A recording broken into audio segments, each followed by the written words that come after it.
जय हिंद दोस्तों, आज हमारा मैथ का प्रैक्टिस सेट नंबर 3 है। तो आज हम लोग मैथ का प्रैक्टिस नंबर 3 करेंगे।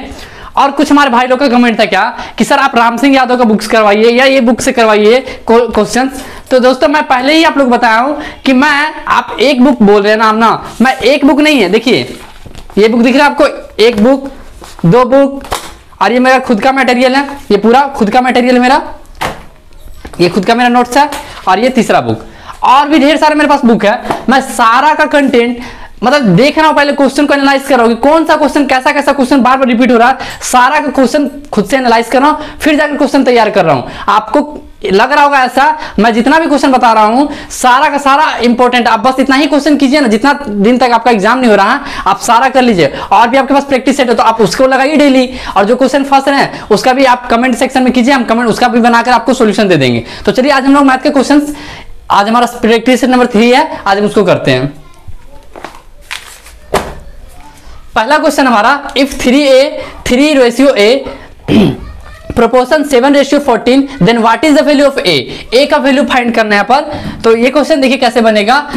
आपको क्या करना है, ये जो मिडिल वाला टर्म हो गया a into 7 is equal to 3 into 14, इसका पेयर बनाना, ठीक है। अब 7 से काट दीजिए 14, कितना बार में, 2 बार में। तो a इज इक्वल टू क्या आ गया आपका 6, a इज इक्वल टू क्या आ गया 6, हो गया आपका आंसर। इस टाइप के क्वेश्चन ऐसे बनते हैं, बीच वालों को, मिडिल टर्म को एक साथ और सबसे लास्ट टर्म को एक साथ, ठीक है। तो ऑप्शन नंबर ए आपका करेक्ट है।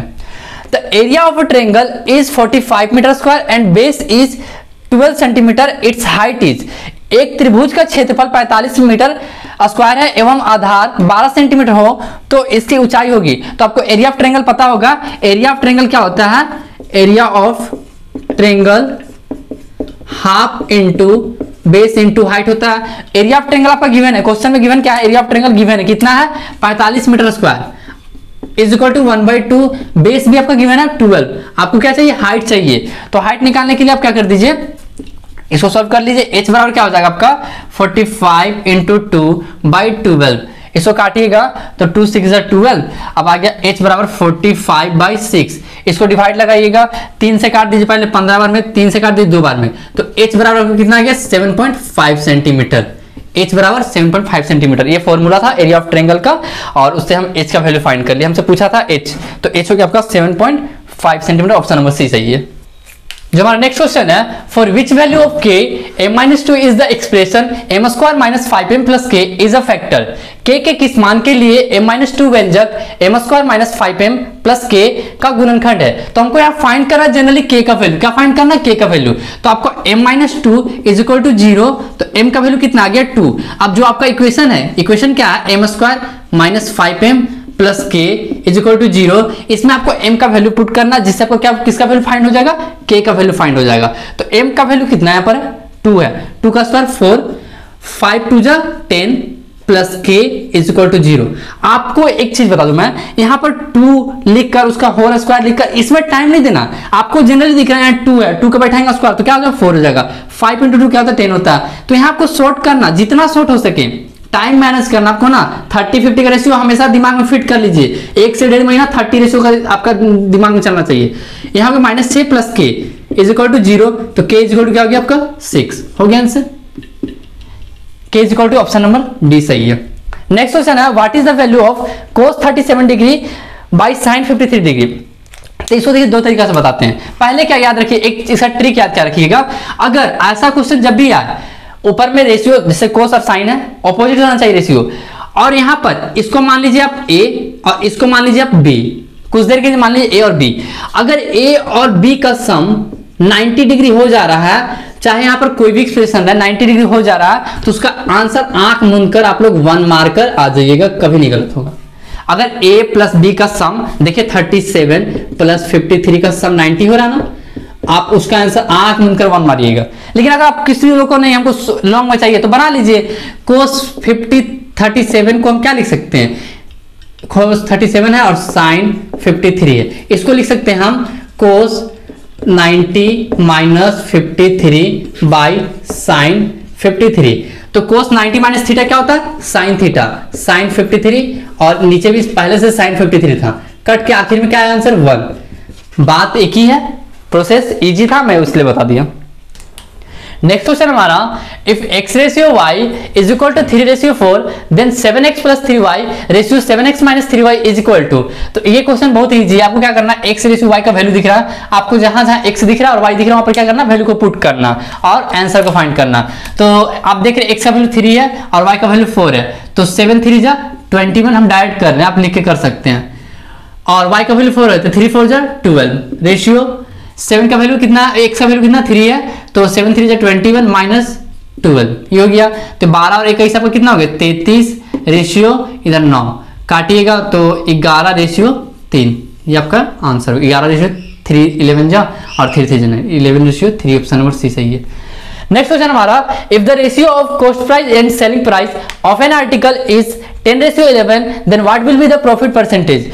यदि किसी वस्तु के क्रय मूल्य तथा विक्रय मूल्य का अनुपात 10:11 हो तो लाभ प्रतिशत कितना होगा। कहने का मतलब सीपी का रेशियो दिया हुआ है 10 और एसपी का रेशियो दिया हुआ है 11। तो आपको जनरली पता चल रहा कि क्रय मूल्य हमारा कम है और एसपी विक्रय मूल्य ज्यादा है, कॉस्ट प्राइस कम सेलिंग प्राइस ज्यादा, तो क्या हो रहा होगा, प्रॉफिट हो रहा होगा, जनरली पता ही चल रहा। तो प्रॉफिट परसेंट निकालने का फॉर्मूला क्या होता है, प्रॉफिट परसेंट निकालने का फॉर्मूला होता है SP minus CP by CP into 100। आपको इतना करना भी नहीं है, आप डायरेक्ट कर देते 10 में से 11 गया, 1 का यहाँ डिफरेंस है और कितना पे 10 पे, तो 100 पे कितना होगा तो 10% का। ये तो इजी तरीका है ऐसे मुंह में सॉल्व करने का। लेकिन अगर जनरली आप लोग क्या है स्टार्टिंग में बेसिक आप लोग का, तो आप लोग फॉर्मूला पे करिए, थोड़ा भी इजी रहेगा। कंसेप्ट भी जानिए, ट्रिक भी जानिए, दोनों आप लोग के लिए इंपॉर्टेंट है। तो एसपी आपका 11 है माइनस 10 बाई 10 इंटू 10 सॉरी यहाँ 100 1/10 गुना 100 तो कितना आ गया 10% आ गया आंसर।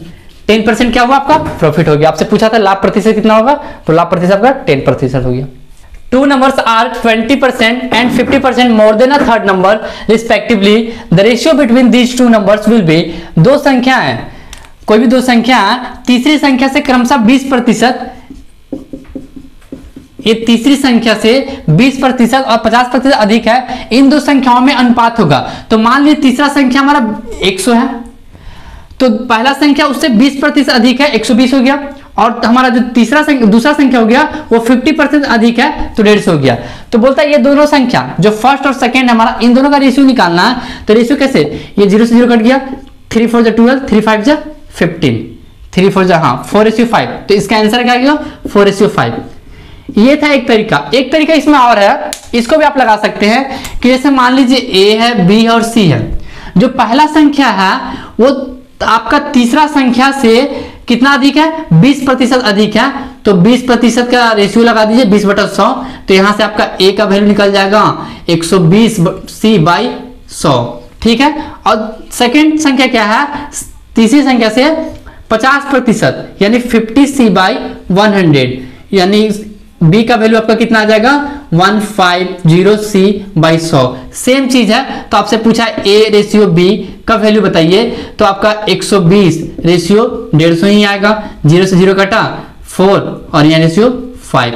दोनों तरीका आप अपना सकते हैं, इजी मेथड यही था आपको टाइम बचाने के लिए। नेक्स्ट क्वेश्चन हमारा, इफ 3a + 5b बटा 3a - 5b is equal to 5 then what is the value of x।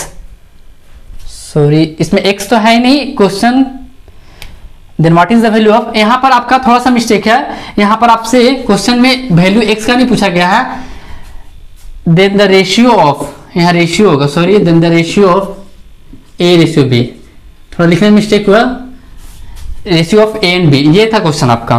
मतलब अगर यदि 3a + 5b बटा 3a - 5b बराबर 5 है, तो a और b का अनुपात बताइए क्या होगा। तो a b का अनुपात आप निकाल सकते हैं, यहां से आप क्रॉस मल्टीप्लिकेशन करके a और b का वैल्यू निकाल सकते हैं। कैसे, 3a + 5b is equal to 3 5 जब 15a - 25b, ठीक है।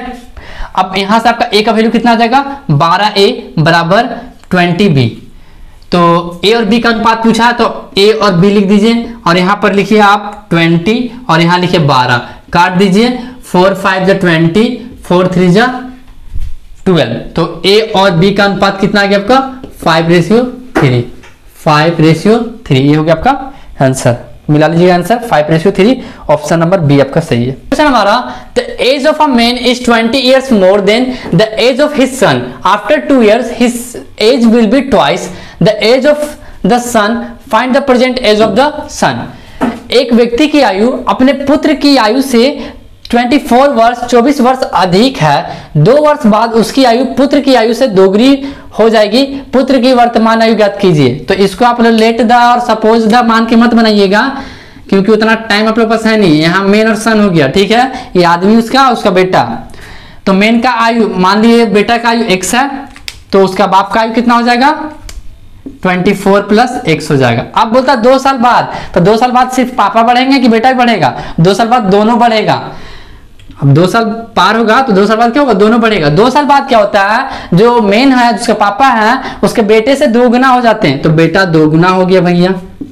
तो यहां से पूछा कि बताइए सन का वर्तमान आयु, तो सन का वर्तमान आयु तो x का वैल्यू आपको फाइंड करना है, क्योंकि हम लोग x माने सन का वर्तमान आयु।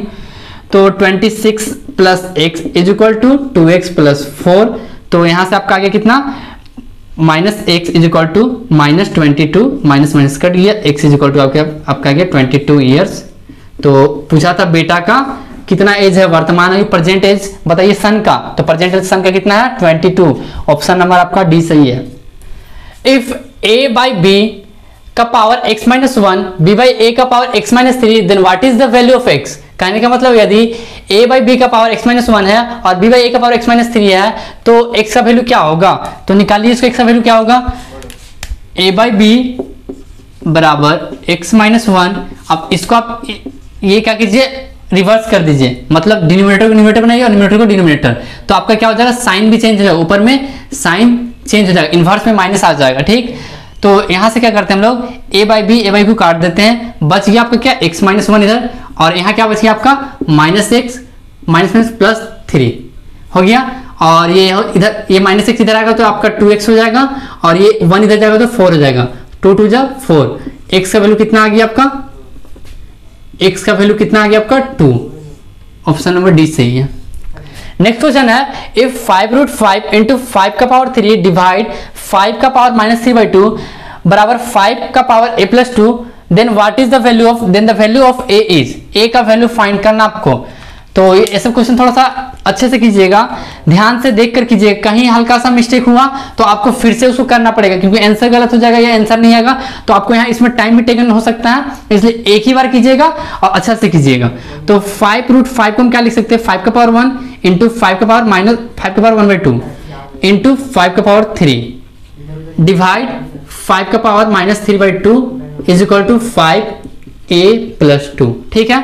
अब देखिए इंटू, अगर नंबर बेस सेम हो और आपस में इनटू में है तो पावर को हम लोग क्या करते हैं, ऐड कर देते हैं। तो 5 लिखिए और सारे पावर को आप क्या कर दीजिए, ऐड कर दीजिए, और यहाँ डिवाइड 5 का पावर माइनस 3/2 है, और यहाँ 5a प्लस 2 है। तो आप क्या कीजिए, उसको ऐड कीजिएगा तो आपका आ जाएगा 2 2 1 3 और 6 आपका 9। तो 5 का बराबर हो गया 9/2 माइनस डिवाइड बाई 5 का power minus 3/2 is equal to 5a plus 2। अब देखिए क्या चाहिए, यहाँ पर बेस सेम है और डिवाइड में है, तो पावर अब क्या होगा, माइनस में होगा। पावर को अब क्या करेंगे, माइनस करेंगे हम लोग। तो माइनस करते क्या चीज, ऑलरेडी पहले से माइनस है और फिर से माइनस लगाएंगे तो बीच में क्या हो जाएगा, माइनस माइनस मिलकर प्लस बन जाएगा। तो 9/2 और प्लस 3/2 डाइड कर देते हैं 12/2 is equal to 5a plus 2। इससे कट गया 6 बार में, 5 से 5 कट गया तो आपका इधर क्या आ गया, लेफ्ट साइड में 6 आ गया, और इधर क्या बचा आपका a प्लस 2। तो a का वैल्यू फाइंड करना है तो आपका 4 आ जाएगा, a का वैल्यू कितना आ जाएगा 4। ऑप्शन नंबर आपका बी सही है। 40% of students of a school play football and 50% of students play cricket. If 18% of students play neither football nor cricket, then what percentage of students play game? Play the both game. यहाँ होगा आपका play the both game. यहाँ both लगा दीजिएगा, both game. किसी विद्यालय के 40% विद्यार्थी फुटबॉल और 50% विद्यार्थी क्रिकेट खेलते हैं। यदि 18% विद्यार्थी ना तो फुटबॉल और ना ही क्रिकेट खेलते हैं तो कितने प्रतिशत विद्यार्थी दोनों खेल खेलते हैं, ये निकालना। तो इसको 2 तरीका से बनता है। अगर आप लोगों को वेन डायग्राम पढ़े हैं तो वेन डायग्राम से भी बनता है। इस टाइप से एक वेन डायग्राम होता है, इसमें इधर मान लीजिए फुटबॉल खिलाड़ी है, ये क्रिकेट खिलाड़ी है, और ये बोथ यानी दोनों, बोथ यानी दोनों। तो पहले मैं इजी मेथड बता देता हूँ। इजी मेथड क्या होता है, आपको कितना कितना दिया हुआ, फुटबॉल दिया हुआ है प्लस क्रिकेट दिया प्लस बोथ दिया हुआ, ठीक है। 40 प्लस 50 प्लस 18 माइनस 100 कर दीजिए, परसेंट निकालना माइनस 100 कर दीजिए, इसको जोड़िएगा तो आपका 108 माइनस 100 बच गया आपका 8% हो गया आपका आंसर। ये था इजी तरीका। इजी तरीका। अगर आपको वेन डायग्राम से बनाना तो वेन डायग्राम से भी बनेगा। आपको फुटबॉल का संख्या कितना दिया हुआ, फुटबॉल दिया हुआ है, फुटबॉल खेलने वाले खिलाड़ियों की संख्या है 40%, ये खेलने वाले की संख्या और ना ही खेलने वाली संख्या कितनी हो जाएगी 60%। ये खेलने वाले मान लेते हैं और ये ना ही खेलने वाले, ना ही और ये है लिख देते हैं, मतलब खेलने वाले हैं और ये ना ही खेलने वाले हैं। क्रिकेट कितना आपका, तो 50 है खेलने वाले और 50 है ना ही खेलने वाले, ठीक। और 18 तो आपका कोई भी खेल नहीं खेलते हैं। देखिए ये जो आपको दिख रहा है ये पोर्शन, ये जो बीच वाला पोर्शन है, ये दोनों खिलाड़ी, इसमें फुटबॉल भी आ जा रहा है और इसमें क्रिकेट भी आ जा रहा। तो क्रिकेट खेलने वाली की संख्या कितनी है, खेलने वाली संख्या 40 है, ना ही खेलने वाली संख्या 60 है। तो ये 60 माइनस 18 कीजिएगा तो आपका कितना यहाँ आ जाएगा 42 आ जाएगा, ठीक। और यहाँ देखिए ये आपका क्रिकेट है 50, क्योंकि देखिए 18 क्यों माइनस हम यहाँ कर रहे हैं, क्योंकि इसमें बोथ आ जा रहा है। ये जो आपका दिख रहा है ना, ये पोर्शन इसमें, इस पोर्शन में भी आ जा रहा है और ये वाला पोर्शन इसमें भी आ जा रहा है, इसलिए हम क्या कर रहे हैं माइनस कर रहे हैं। 50 माइनस 18 इज इक्वल टू 32। तो ये 42 हो गया, ये 32 हो गया और ये आपका 18, तो इसको भी जोड़ दीजिए। 42 प्लस 32 प्लस 18 जोड़िए तो कितना आएगा 2 2 4 4 8 Z 4 8 12 3 4 7 एक 8 और एक 9 92 आ गया। अब टोटल होता है 100%, तो 100% में 92 को माइनस कीजिएगा तो आपका 8% आ गया। आप वेन डायग्राम की मदद से बना सकते हैं और विदाउट वेन डायग्राम जो आपको अच्छा लगे उसको बनाइए। ये था इजी तरीका। ये तो इजी है, ऐसा नहीं। इससे सारा क्वेश्चन आपका इस टाइप का जितने भी क्वेश्चन होते हैं जनरली वेन डायग्राम से ही सॉल्व किए जाते हैं, क्योंकि वेन डायग्राम इजी मेथड होता है। Two cycles were sold for ₹3990, each leading to a profit of 5% on one and a loss of 5% on the other. The percentage of profit or loss in the wholesaling. कहने का मतलब दो cycle है, उसको प्रत्येक को 39 रुपए में बेचा गया, एक पे उसको 5% का हानि होता है और एक पर 5% का लॉस प्रॉफिट होता है। तो ऐसा कंडीशन जब भी आपसे क्वेश्चन में आया कि आपका जो लाभ प्रतिशत, प्रॉफिट परसेंट और हानि परसेंट सेम हो, आपको इससे मतलब नहीं है, आपको प्रॉफिट परसेंट और आपका लॉस परसेंट सेम हो, तो ऐसे कंडीशन कैसे बनाते हैं। आपका जो आंसर आएगा पहला माइंड में कर लीजिए, आंसर जो आएगा आपका, आंसर जब हमेशा आएगा आपका, आंसर हमेशा लॉस में आएगा। किस में आएगा आंसर, हानि, लॉस में आएगा। दूसरा कंडीशन इसको बनाएंगे कैसे, तो एक फॉर्मूला होता है x minus y minus x into y by 100। ये 5% प्रॉफिट और ये 5% लॉस माइनस 5 इंटू 5, क्योंकि आपका प्रॉफिट और लॉस क्या है, सेम है, बाय 100। तो ये कट गया आपका, बचा क्या यहाँ पर माइनस 25 बाई 100। और माइनस क्या शो कर रहा है, आपको लॉस शो कर रहा है, हानि शो कर रहा है। तो इसका आंसर कितना आ जाएगा 0.25% लॉस। ऐसा कंडीशन आप याद रखिएगा जब आपका प्रॉफिट परसेंट और लॉस परसेंट दोनों सेम हो और यहाँ पर कोई भी नंबर है, इससे कोई मतलब नहीं आपको, जो भी यहाँ नंबर है 3900 4000 2000 उससे कोई मतलब नहीं आपको। तो ऐसा कंडीशन में पहला आंसर याद रखिएगा हमेशा लॉस आएगा। दूसरा कंडीशन आप डायरेक्ट यहाँ लगा सकते थे x² बाई 100, क्योंकि प्रॉफिट परसेंट और लॉस परसेंट सेम है। तो 5 का स्क्वायर, यहाँ 5 है तो 5 का स्क्वायर कीजिएगा, 6 है तो 6 का स्क्वायर, 7 तो 7 का स्क्वायर करके आप डायरेक्ट यहाँ बना सकते थे और कंडीशन लॉस नहीं आएगा आंसर। तो ये क्वेश्चन आपके इंपॉर्टेंट क्वेश्चन, और जितना मैं मेहनत कर रहा हूं आपके लिए उससे कई गुना ज्यादा आप मेहनत कीजिए, क्योंकि आपको क्या लेना, सिलेक्शन और अपने माँ बाप के सपने को पूरा करना। इसलिए जी जान लगा दीजिए, एक्सक्यूजेज मत ढूंढिए कि ये नहीं वो नहीं है, ऐसा नहीं। आपको दिन रात एक करना होगा। आप 1 से 1.5 महीना खुद को टाइम दीजिए। मिलते हैं नेक्स्ट क्लास में। जय हिंद, जय भारत।